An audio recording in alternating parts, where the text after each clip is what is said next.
2 दिवसीय गोरखपुर प्रवास के दौरान मुख्यमंत्री योगी आदित्यनाथ ने रविवार को दिग्विजयनाथ पार्क में 144 करोड़ रुपए की विकास परियोजनाओं का लोकार्पण व शिलान्यास किया। अक्षय पात्र किट, प्रधानमंत्री आवास योजना के अंतर्गत लाभार्थियों को चाबी वितरित कर गौशालाओं के लिए भूसा दान करने वाले दानदाताओं को सम्मानित भी किया।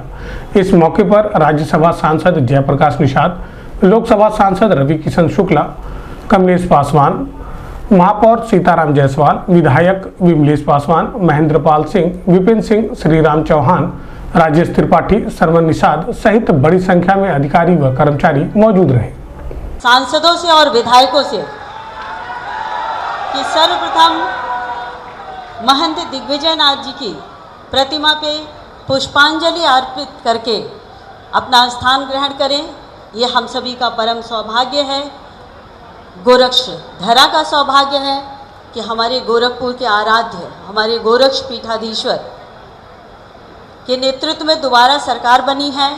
और निश्चित रूप से हम गोरखपुर वाले तो और विशेष रूप से सौभाग्यशाली हैं। उत्तर प्रदेश पूरा सौभाग्यशाली है कि हम सभी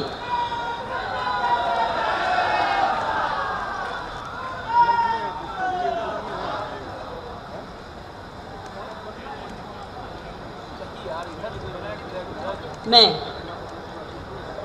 एक बार पुनः आप सभी का बहुत बहुत स्वागत करती हूँ। चंदन वंदन अभिनंदन मंचासीन माननीय मुख्यमंत्री जी का, सांसदगण का, विधायकगण का और अभी आप सभी सम्मानित जन का, मीडिया बंधुओं का। मैं अपने माननीय सांसद गोरखपुर सदर श्री रविकिशन जी से आग्रह करूंगी कि पुष्प गुच्छ दे करके हमारे माननीय मुख्यमंत्री जी, हमारे गोरक्ष पीठाधीश्वर जी का स्वागत करें।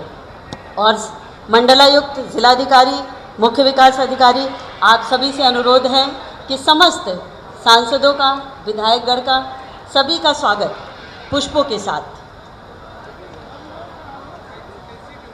सभी हमारे जिलाधिकारी सभी का स्वागत करते हुए माननीय मुख्यमंत्री जी का स्वागत हमारे सदस्य सांसद रविकिशन जी ने किया।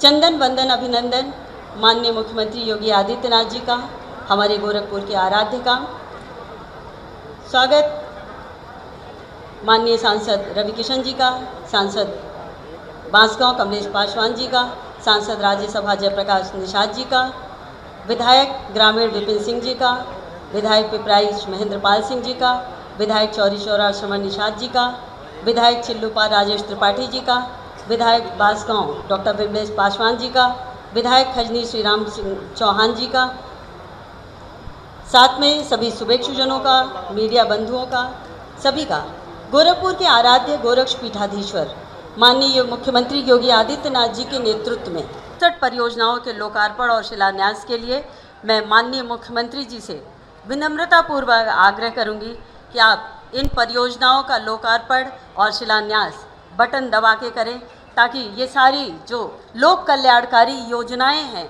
जन जन तक पहुँचे। और 40 परियोजनाओं का आज लोकार्पण हो रहा है, 21 परियोजनाओं का शिलान्यास। लोकार्पित परियोजनाएं सड़क की हैं, बाढ़ की हैं, लोक निर्माण विभाग की हैं, आवास की हैं, बहुत सारी परियोजनाएं हैं जो आपके लिए, जनसामान्य के लिए अति आवश्यक है। उसका लोकार्पण आज हो रहा है। और इसी लोकार्पण के पश्चात, जैसा कि अभी हमारे माननीय सांसद जी आप सभी को बता रहे थे कि उत्तर प्रदेश क्षय मुक्त हो, लोगों को आवास मिले और हर व्यक्ति गोवंश की रक्षा करे, इसके लिए हम सभी कटिबद्ध हैं। तो उत्तर प्रदेश के हर कोने में खुशहाली है, वो रोग मुक्त हो, उत्तर प्रदेश भय मुक्त हो, संपन्न हो, हर व्यक्ति के मुख पे प्रसन्नता दिखे। इसी प्रयास के लिए जो 6 रोगी हैं उनके परिजनों को यही मंशा है उत्तर प्रदेश शासन की कि उनको पोषण की कमी कभी भी न होने पाए। तो उनके परिजनों को यहाँ आमंत्रित किया जा रहा है। आमंत्रित करने के पश्चात उन्हें अक्षय पात्र फाउंडेशन की ओर से 6 रोगियों के परिजनों को किट दी जाएगी। मैं आग्रह करती हूँ कि जिनका नाम बोला जाता है वो आएँ और माननीय मुख्यमंत्री जी से अपना किट प्राप्त करें। राम सूरत गोंड जी, क्षय रोगी के परिजन हैं। क्षय रोगी पोषण की कमी से होता है क्षय रोग, और उत्तर प्रदेश सरकार संकल्पित है कि इस तरह की जो भी बीमारियां हैं उन बीमारियों को अपने नगर से सदा सदा के लिए दूर कर देंगे। राम सूरत गोंड जी को अक्षय पात्र किट प्रदान किया जा रहा है। संदीप जी आ जाएं। संदीप जी, शिवेंद्र जी, ये माननीय मुख्यमंत्री जी के कर कमलों द्वारा ये अक्षय पात्र फाउंडेशन की ओर से शिवेंद्र जी, रविंद्र जी और सत्यभान जी, सत्यभान जी आ जाएं। और आपको हम बता दें, अब आवास जो बने हैं, प्रधानमंत्री ग्रामीण आवास योजना, मुख्यमंत्री आवास योजना, तो सर्वप्रथम प्रधानमंत्री आवास योजना सभी के सिर पे छत हो, इस संकल्पना को साकार करता हुआ सर्वप्रथम मैं आमंत्रित करती हूँ अशोक पुत्र रामानंद जी को। ये देखिए चाबी इनके छतों की, एक बार जोरदार तालियों से आप सभी स्वागत कीजिए। निश्चित रूप से गरीब के लिए बहुत बड़ी बात है कि हर व्यक्ति का छत हो। मिथिलेश पुत्र रामरेखा, ये प्रधानमंत्री आवास योजना में मिथिलेश पत्नी रामरेखा, भानुमति पत्नी रामपति, भानुमति पत्नी रामपति, ये प्रधानमंत्री आवास योजना के लाभार्थी। और अब मुख्यमंत्री आवास योजना के लाभार्थियों का आमंत्रण, जंदीरा पत्नी गोरख, जंदीरा पत्नी गोरख, श्रीमती देवी पत्नी रविंद्र, श्रीमती देवी पत्नी रविंद्र और जड़ावती देवी पत्नी रामेश्वर। ये लाभार्थी जिन्हें घर मिल रहा है, आपको हम बता दें कि 52,000 ग्रामीण आवास दिए जा चुके हैं, यानी 52,000 लोगों के चेहरों पे खुशहाली आ चुकी है और 23,000 आवास का शुभारंभ हो रहा है, जिनकी चाबियां ये लोग प्राप्त कर रहे हैं।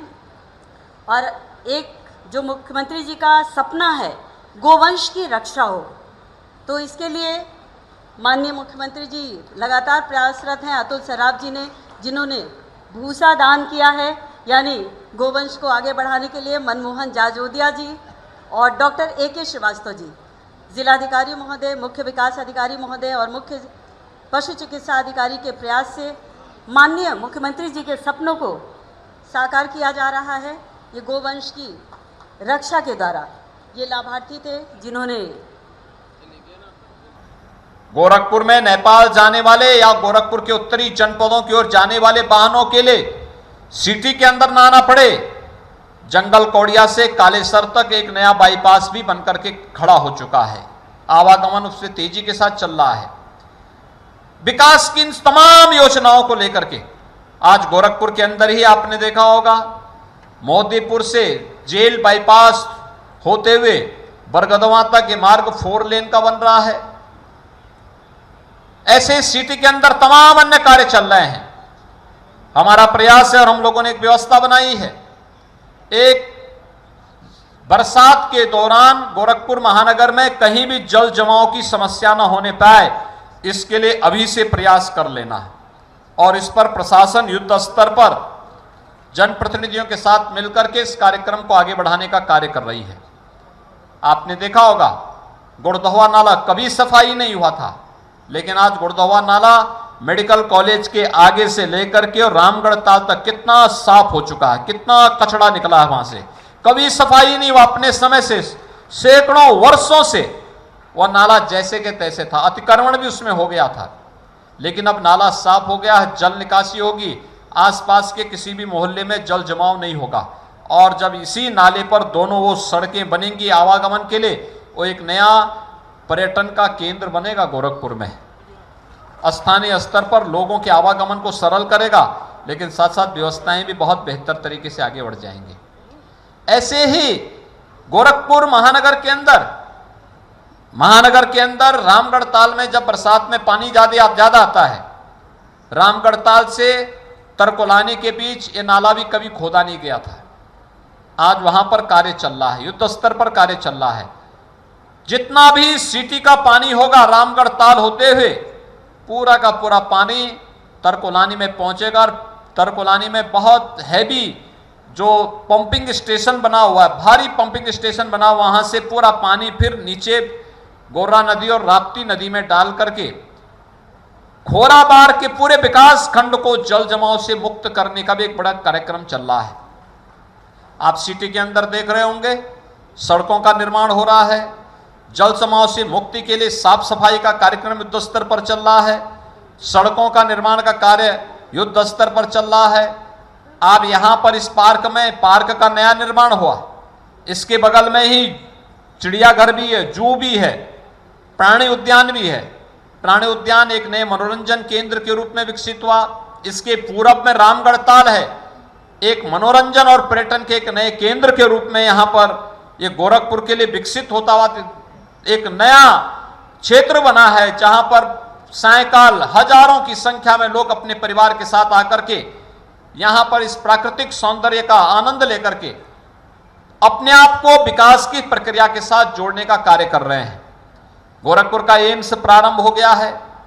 रात्रि को फर्टिलाइजर कारखाने की लाइट आपको नए गोरखपुर के एक नई तस्वीर को आप सबके सामने प्रस्तुत करता हुआ दिखाई देता है।